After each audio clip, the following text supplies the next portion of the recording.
Papo Antagonista, reportagens exclusivas, bastidores do poder e análise com quem faz notícia.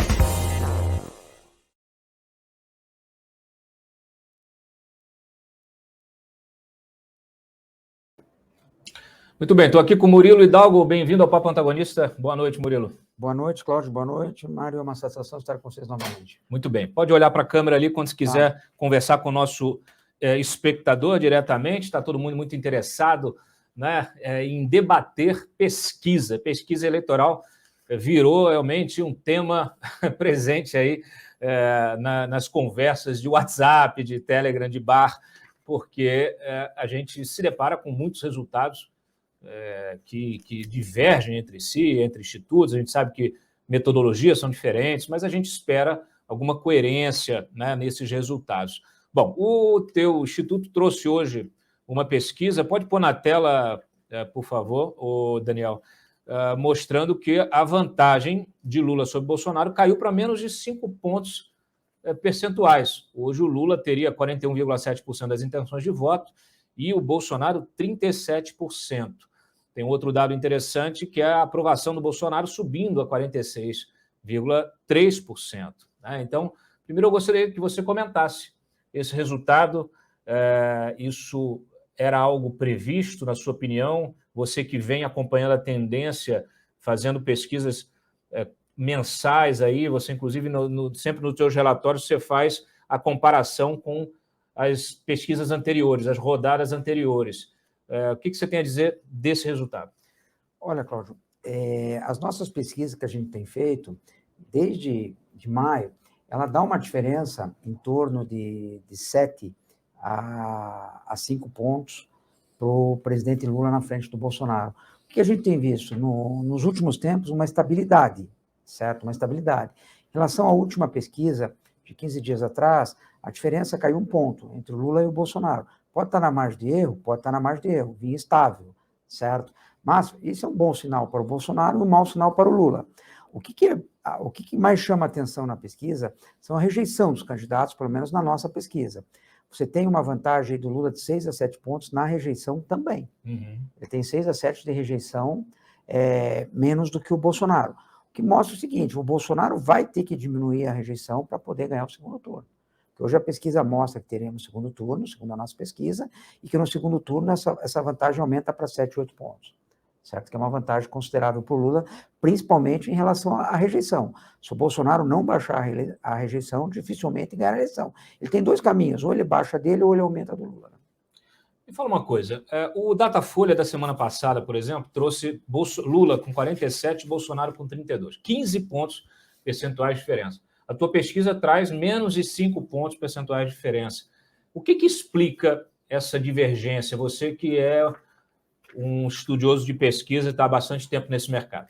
Olha, Cláudio, eu prefiro não falar da pesquisa dos outros, eu prefiro falar da nossa. Mas certo? Eu prefiro que você fale, que você explique, você tem que fazer a sua colocação. As pessoas querem entender por que da diferença, por que esse tipo de diferença, por que acontece essa diferença. É metodologia? É manipulação? Curto e grosso. Eu acho que a gente precisa entender, abrir essa caixa de Pandora de pesquisa. Olha, eu acho que tem diferença entre as pesquisas, mas dizer que tem manipulação, eu não acredito. Nem de um lado, nem do outro, certo? Eu não acredito nisso. O que a gente se apega muito, Cláudio, nas pesquisas, que a gente insiste, são os resultados regionais. Se a gente fizer uma análise dos resultados regionais, nós, no Instituto Paraná de Pesquisa, nós estamos fazendo muitos estados, muitos registrados, outros não. Então, a gente tem uma boa visão nacional de como está o quadro nos estados. Por exemplo, o sul do Brasil. Inclusive, a gente divulga Rio Grande do Sul amanhã. Nós temos pesquisas, Paraná, Santa Catarina e Rio Grande do Sul. Então, eu tenho convicção em dizer para vocês que cada vez que a gente faz Paraná, Santa Catarina e Rio Grande do Sul, a gente faz em torno de 1.500 entrevistas, diferente de uma pesquisa nacional, onde, por exemplo, no Sul tem em torno de 15% do eleitorado, se faria em torno de 350 entrevistas. Então, tem uma diferença considerável. Então, nos estados do Sul, onde a gente faz, a gente vê uma diferença maior para o Bolsonaro do que encontrado em outros institutos. A gente faz muitos estados do Centro-Oeste. A gente não encontra um estado do Centro-Oeste onde o Lula esteja na frente do Bolsonaro.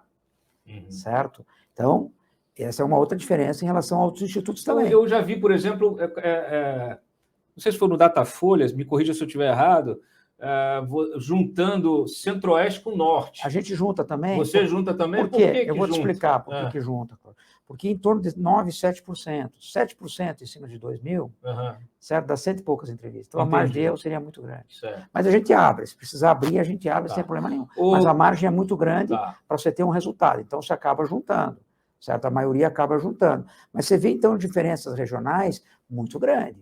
Muito grande mesmo. Então agora, eu estou entendendo. Você está dizendo que essas diferenças de resultados, elas são consequência de diferenças também nas apurações regionais. Exatamente. Cadê o Mário? Daniel, põe o Mário, por favor, aí na tela.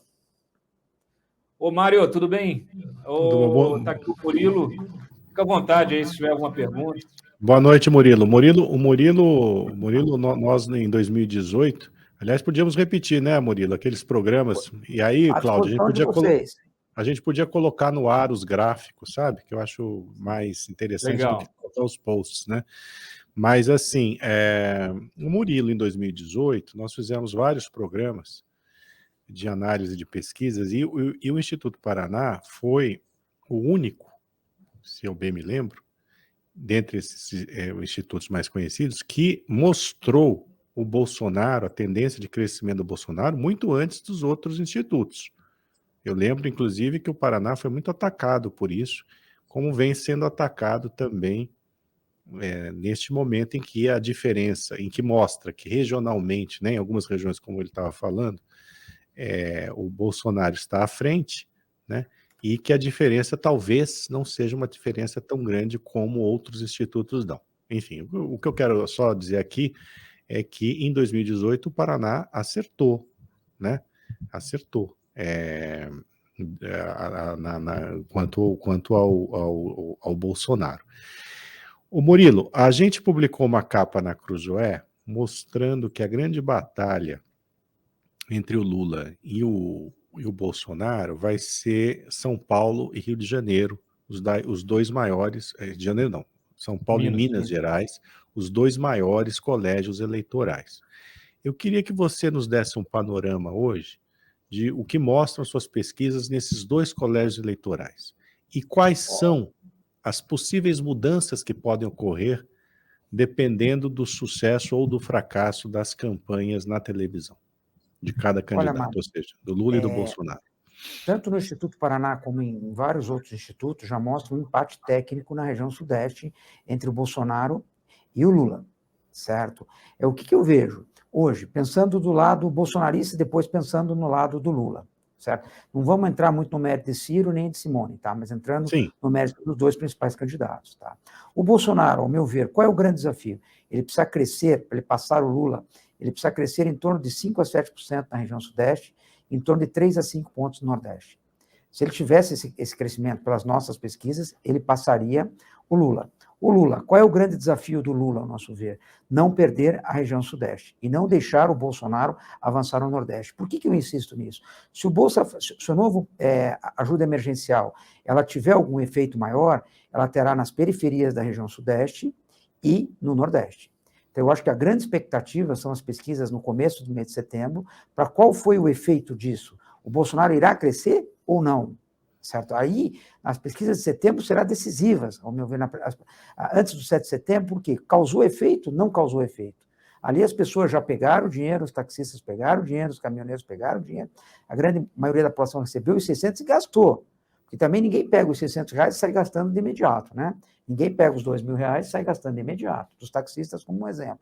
Então, eu acho que as pesquisas do mês de setembro, a gente terá uma boa visão do que aconteceu na região Sudeste e no Nordeste, principalmente, que eu incluiria. Por quê? Eu vejo que a região Sul, pelas nossas pesquisas, dificilmente o Bolsonaro crescerá mais, o Lula conseguirá reverter. Centro-Oeste e Norte é a mesma coisa. Então, eu vejo que a eleição ela está decidida aí. O que o Bolsonaro consegue crescer no Nordeste e o Sudeste, se o Lula consegue manter empatado. Se o Lula deixa eu fazer mais uma... dificilmente o Bolsonaro vencerá as eleições. Deixa eu fazer uma pergunta a você. Muitos analistas, né, e jornalistas dizem que o Bolsonaro já teria atingido o teto, ou estaria próximo do teto de votos possível a ele. Porque aí eu vou chutar, eu não sei se eu vou chutar corretamente, porque 70% ou 75% dos eleitores já teriam voto absolutamente consolidado, não mudariam o voto. Se não é 70% a 75%, é algo em torno disso. Muito bem. Murilo, existe voto tão consolidado assim no Brasil, segundo a sua experiência como pesquisador? Olha, Mário, eu discordo um pouco. Por que eu discordo um pouco? Vamos pegar as 2 últimas eleições. Lógico que a gente espera que nessa eleição não ocorra, mas citando um exemplo, tá? Se a gente vier na eleição de 2014, no mês de setembro, a disputa era se a Dilma ganharia no primeiro turno ou não ganharia no primeiro turno.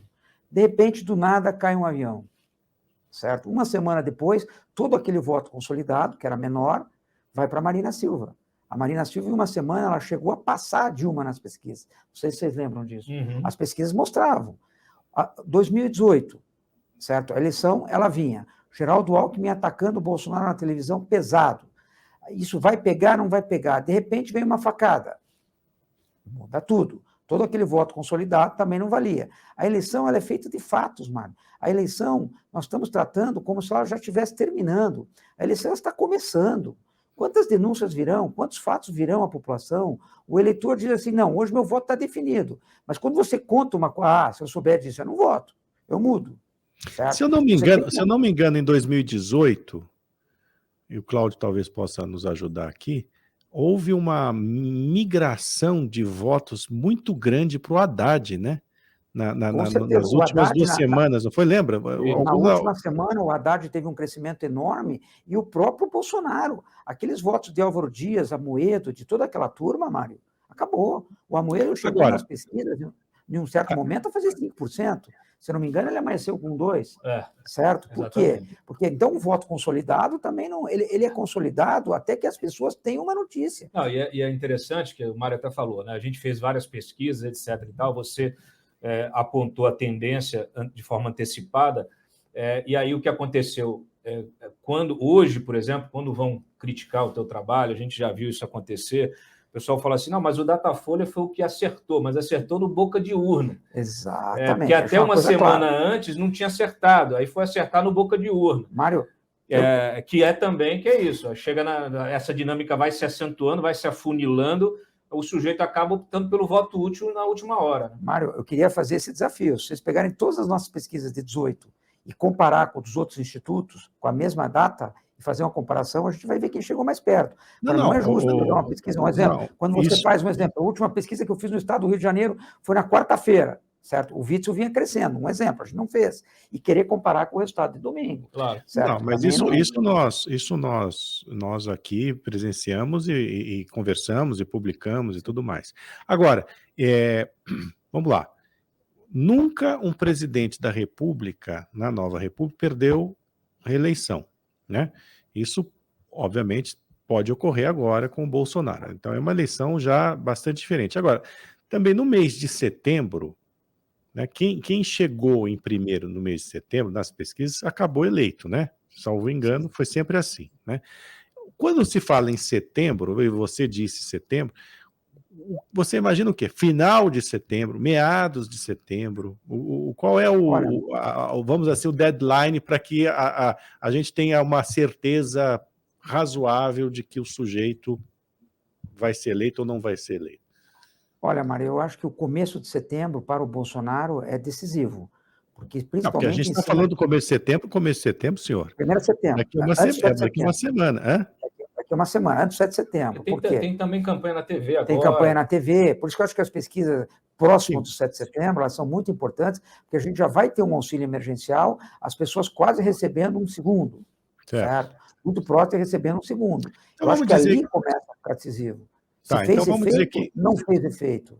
Tá, vamos dizer então que até 10 de setembro, mais ou menos, a gente tem uma ideia das reais chances de eleição de cada um. E principalmente, Mário, o que a gente tem que ficar atento é, principalmente, por exemplo, nas entrevistas, nos debates, se vai haver debate, não vai haver debate, Lula vai, Bolsonaro não vai, como vão ser esses debates, entendeu? Porque isso tem uma importância. Isso é uma coisa que hoje mesmo a gente noticiou esse é um já está valendo não ir nos debates, né? Então ele disse que só só vai se o Lula for, já cancelou da Rede TV, diz que também se depender da sabatina do Lula amanhã no Jornal Nacional, ele também não vai, em mais nenhum, quer dizer, é o que você falou. Eu queria avançar um pouquinho, Mário, nessa questão dessa briga aí dos institutos de pesquisa, porque assim, o UOL fez um ranking, ele fez um ranking com um selo, na verdade é um selo de confiabilidade das pesquisas,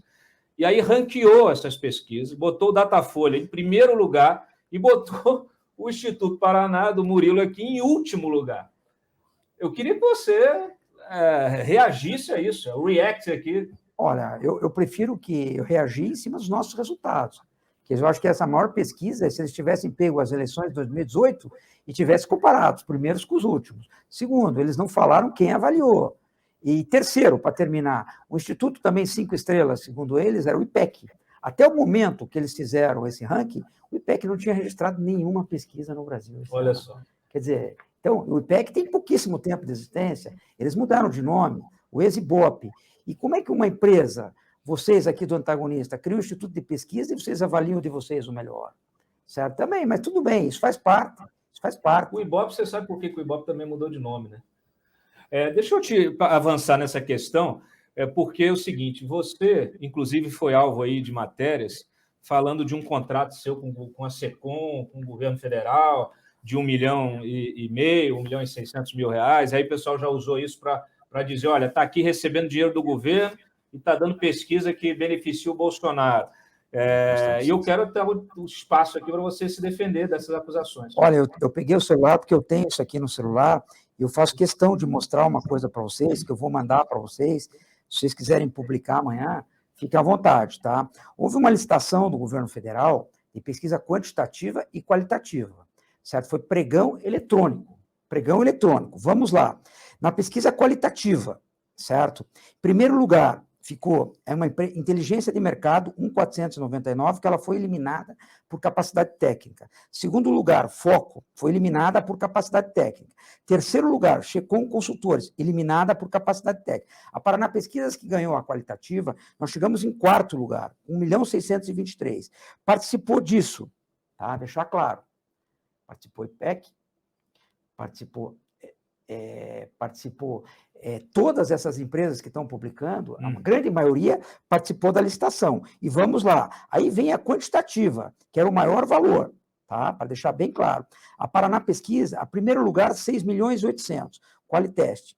Segundo lugar, Foco, eliminada. Terceiro lugar, Paraná Pesquisa, na quantitativa, que era o maior valor, nós ganhamos, a Paraná Pesquisa chegando com 9.400.000 e pouco. Nós fomos eliminados porque não tínhamos atestado de capacidade técnica, porque é muito difícil de ter, já é feito para os institutos maiores, né? Aí o que acontece? Quem ganhou foi a que chegou, foi a FSB, que ganhou com 11 milhões de reais. Que certo? A FSB também está fazendo pesquisa. Exatamente. E deixar claro, o IPESP chegou em 9º lugar. Certo? Também participou. A MDA também participou. Todas as empresas que estão participando também participaram. Elas poderiam ter ganho como ter perdido. Claro. Aí, só para encerrar esse assunto, aí houve uma outra licitação no governo do Estado de São Paulo, que é muito importante dizer, que essa não deu muita mídia. Que o que acontece? Eles credenciaram empresas, tá? E quem ganhou em primeiro lugar a primeira etapa na pesquisa quantitativa? Datafolha. Então, e na qualitativa, quem ganhou? Paraná Pesquisas. Mas participou, está participando a Quest, está participando o IPEC, está participando todas. Isso é importante. Então, assim, a gente tem concorrência no nível estadual, com vários lotes, todos os institutos de pesquisa concorreram a esses lotes, cada um venceu um lote. Você está me dizendo que a FSB venceu o maior lote. 11 milhões. 11 milhões. E você venceu um lote de 1.600.000. Exatamente. E o Datafolha, em São Paulo, venceu também um lote lá. Exatamente, ele foi credenciado, a primeira parte é deles, eles venceram. Certo? Quer dizer, então todos participam. Então vincular, a Paraná Pesquisa não deveria estar fazendo pesquisa, não. Então a FSB também não, e o próprio Datafolha também não, né? E você como instituto de pesquisa você está fazendo pesquisa, porque assim, o que eu vejo? Muita pesquisa sendo encomendada, né? Sendo encomendada. No caso da Quest, por exemplo, está lá o Banco Genial, no caso da FSB é o BTG, As suas pesquisas são encomendadas por algum banco, alguma entidade, algum partido, alguma coisa? A gente tem um contrato com a BGC, que era uma corretora de São Paulo, que hoje a maioria dos clientes são os bancos, as instituições financeiras. Mas essa é uma coisa para ser discutida para frente, certo? A própria XP, ela que contrata através do Banco Modal e através do IPESP, né, que é a Modal, que divulga as pesquisas também divulga através de 2 segmentos. E todos os bancos, a grande maioria dos bancos, entraram nesse mercado e são hoje, sem dúvida nenhuma, os grandes clientes do Instituto de Pesquisa. Mário, quer perguntar alguma coisa? Ô Murilo, eu ia perguntar, antes da gente entrar nesse assunto,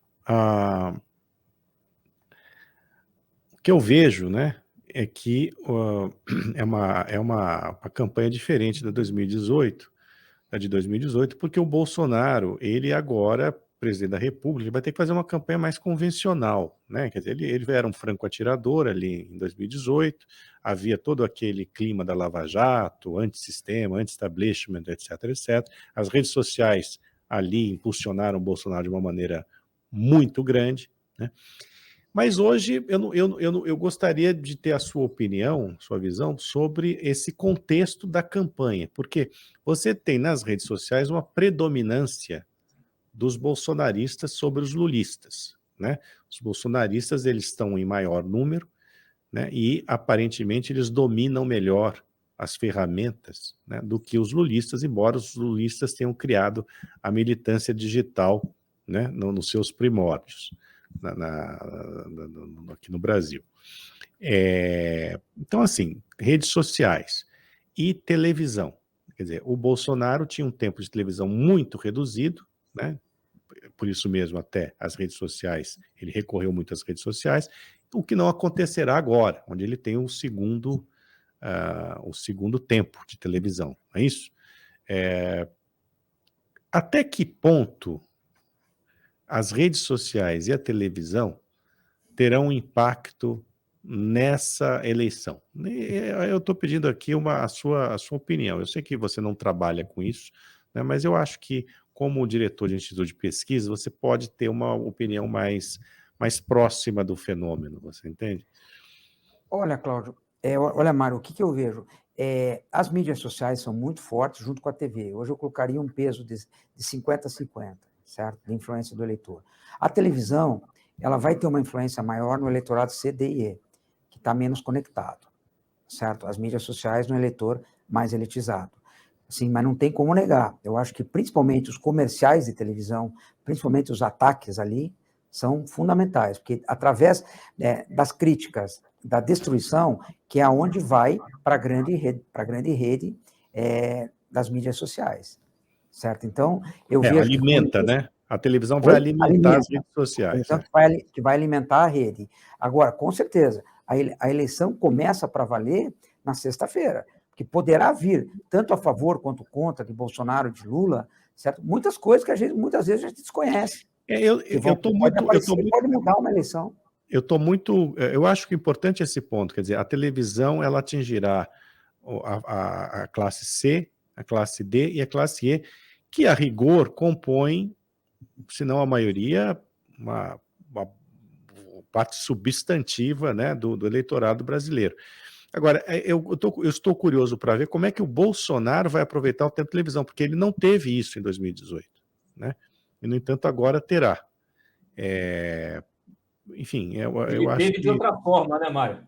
Ele acabou ganhando exposição de outra forma. Com a facada. Né? Não, pois é, não, sim, você tem toda a razão, com a facada, mas não em termos de propaganda, né? Propaganda eleitoral no sentido mais tradicional do termo, né? Então realmente vai ser interessante, eu acho que vai ser interessante. Agora, o que você vê com a televisão especificamente? Principalmente os comerciais são muito fortes, né? Eu acho que o programa eleitoral menos, mas os comerciais são muito fortes. Porque as pessoas assistem mais os comerciais do que os programas eleitorais, né? Quando baixa aquela tela azul, agora, a partir de agora, horário eleitoral, todo mundo agora, Mário, desliga, vai fazer outra coisa. Tem uma outra coisa que eu gostaria de comentar, principalmente no Sudeste e no Nordeste, como vai se dar as campanhas de governador. Que a campanha de governador ela tem um peso enorme também, certo? Se a gente pegar no Sudeste, principalmente São Paulo. Como vai se dar a eleição de São Paulo? Vai ficar na polarização nacional? Não vai ficar na polarização nacional? Haddad e Tarcísio ajudarão ou prejudicarão seus padrinhos políticos? Cláudio Castro e Freixo ajudarão ou prejudicarão? Calil, em Minas, ele ajudará ou prejudicará? Como ficará o Zema? Então, tudo isso são incógnitas também. Como vai se dar? E outra coisa, no Nordeste também, a gente tem a primeira vez em estados grandes. Como fica a situação? Nós temos um ACM Neto, com a própria pesquisa da Datafolha que saiu hoje, que deu igual a nós, 54% dos votos. Como vai ser a presença do Lula na Bahia? Lula forçará em cima do Jerônimo, o candidato dele, ou vai tirar o pé? Vai fazer uma eleição mais branda? No Ceará, você tem o capitão Wagner liderando. Como que ele vai fazer lá? Ele vai tentar empurrar o candidato dele, mais ou menos? Quer dizer, nós temos elementos diferentes nessas eleições também. Ô, Murilo, deixa eu te perguntar um negócio, especificamente, por exemplo, São Paulo. Você trouxe ontem em São Paulo com o Bolsonaro com 40,3% das intenções de voto e o Lula com 35,5%, ou seja, o Bolsonaro na frente do Lula aí, pelo menos 5 pontos. Ao mesmo tempo, a tua pesquisa confirma que o Haddad está na frente. O que te explica esse cenário tão diferente, até meio que incompreensível, né? Você ter a maioria votando, os paulistas votando no Bolsonaro para a presidência e no Haddad para o governo. Olha, claro, primeiro que é muito próximo a diferença deles, 5 pontos. Tá? Segundo, que o eleitor do Bolsonaro se divide entre o Tarcísio e o próprio Rodrigo, certo? Então há uma divisão desse eleitorado. Agora, no segundo turno, esse eleitorado, não tenho dúvida, que poderá ser a maioria. Perfeito. Outra coisa que chama a atenção em São Paulo, o próprio Rodrigo e o Tarcísio são muito menos conhecidos do que o Haddad, certo? Então, também tem esse movimento no início em São Paulo. As pesquisas de São Paulo, elas vão começar a ter um valor maior a partir de 7 de setembro, onde que eu vejo tanto o Tarcísio quanto o Rodrigo se tornarão mais conhecidos, né, por parte da população. Aí a gente terá uma realidade maior do pleito em São Paulo. Muito bem. Bom, ótimo. Mário, tem mais alguma pergunta aí para o Murilo? Não, eu acho que por hoje é só. Ainda haverá muitas perguntas, né? Obrigado, viu, Murilo? Muito obrigado. Obrigado, Mário. Eu que agradeço a oportunidade e sempre à disposição de vocês. Murilo, mais uma vez, obrigado aqui pela tua presença. O programa permanece aberto para futuras colaborações. Solta a vinheta, Daniel, por favor.